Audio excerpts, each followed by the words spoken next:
Imagine standing at your best friend's funeral, crying, hugging her mother, promising her you'll find whoever did this. Now imagine you are the one who did it. This is the story of Karen Severson, a girl who didn't just kill her best friend. She spent 3 years living with the lie, inside the victim's own home, comforting the victim's own mother, and she almost got away with it. Stay with me, because this one will shake you to your core. It's 1985, Sunland, California. A quiet, peaceful suburb tucked into the foothills just northeast of Los Angeles. The kind of neighborhood where everybody knows everybody, where kids grow up together, go to the same schools, share the same Friday nights. Michele Avila was 17 years old. By every single account, she was a genuinely good person, warm, funny, beautiful. The kind of girl who made everyone around her feel seen. She had her whole life ahead of her. And her best friend, since childhood? Karen Severson. To everyone who knew them, they were inseparable. Years of sleepovers, shared secrets, and memories that went all the way back to when they were just little girls. From the outside, they looked like the definition of true friendship. But Karen had a problem. One she had never said out loud. One that had been growing quietly in the dark for years. She was jealous of Michele. Not the kind of jealousy you feel for a moment and shake off. Something deeper, something obsessive. Michele was beautiful. Michele was liked. Michele had things Karen wanted, and Karen had spent years smiling about it, while something dangerous built up underneath. October 1st, 1985. Karen called Michele and suggested a hike up to Big Tujunga Creek, a trail they both knew well. Another friend, Laura Doyle, came along for the trip. Nothing about the invitation felt strange. Nothing felt off. Why would it? This was her best friend. They drove up into the mountains, parked the car, started walking toward the creek. The trees were turning. The air had that cool autumn feeling that makes California feel different this time of year. It seemed like just another afternoon between friends. It wasn't. At some point near the water, something shifted. We don't know exactly what was said. We don't know if there was an argument or if Karen had planned every single detail from the very beginning. What we do know is what the evidence later showed. Karen Severson and Laura Doyle held Michele Avila's face underwater, in that creek, in those mountains, on that quiet autumn afternoon, until she stopped moving. Then they stood up, walked back to the car, and drove home. Michele's body was found the following day. Investigators initially ruled it a possible accidental drowning.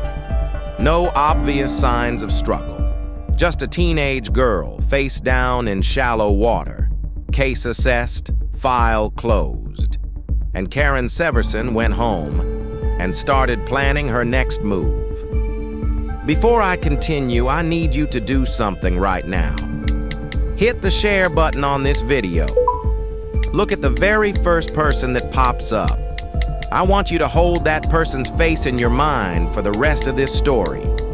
Because what Karen did next will make you question everyone sitting close to you. Trust me. Keep watching. Michele's funeral was held a few days later. The whole community showed up. Neighbors, classmates, family, friends, all of them trying to make sense of something that made no sense at all. Karen Severson was there. Front row. Absolutely devastated. She sobbed. She held people. She spoke about how much Michele meant to her. Everyone who saw her said the exact same thing. She was completely broken. But then she did something that investigators still talk about to this day. She walked up to Avila, Michele's mother, and asked if she could move in with her. She said she needed to be close to Michele's memory. And Irene, a grieving mother who had just lost her only daughter, said yes. For 3 months, Karen Severson lived inside that house. She sat across from Irene at breakfast. She watched television with her in the evenings. She stayed up late listening to Irene talk about Michele, sharing memories, laughing at old stories, crying together. Irene had no idea. None.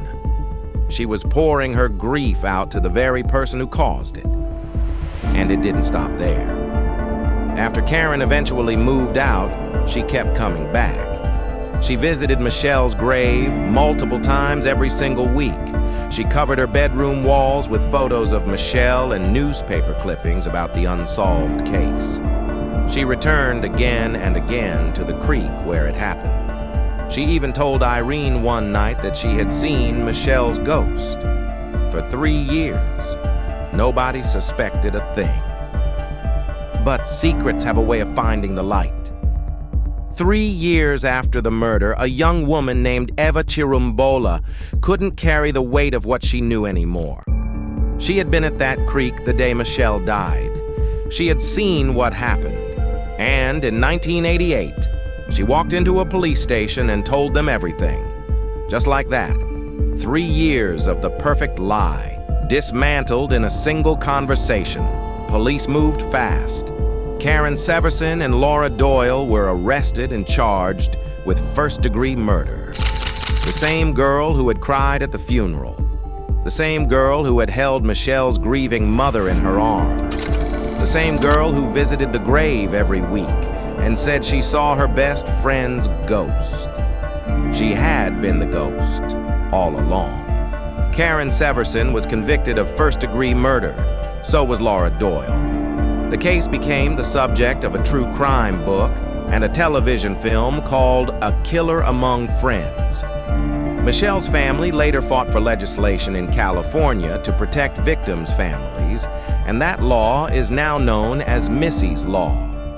Michele Avila was 17 years old. She went for a hike with her best friend on a cool October afternoon. She never came home. And the most chilling part of this entire story, Karen didn't crack under the weight of what she did. She leaned into it. She performed grief better than most people feel it. And for 3 years, it worked. So the next time someone close to you seems just a little too present after a tragedy, just a little too eager to comfort, just a little too calm when everything around them is falling apart, pay attention. Because Karen Severson taught us that the most dangerous person in the room isn't always a stranger. Sometimes, they already know your name. If this story got under your skin, subscribe for more true crime every week. Drop a comment below and tell me, what part of this case disturbed you the most? Karen living with the mother, the grave visits, or the fact that it took someone else's confession to finally bring her down? I rate every single comment, and I will see you in the next one.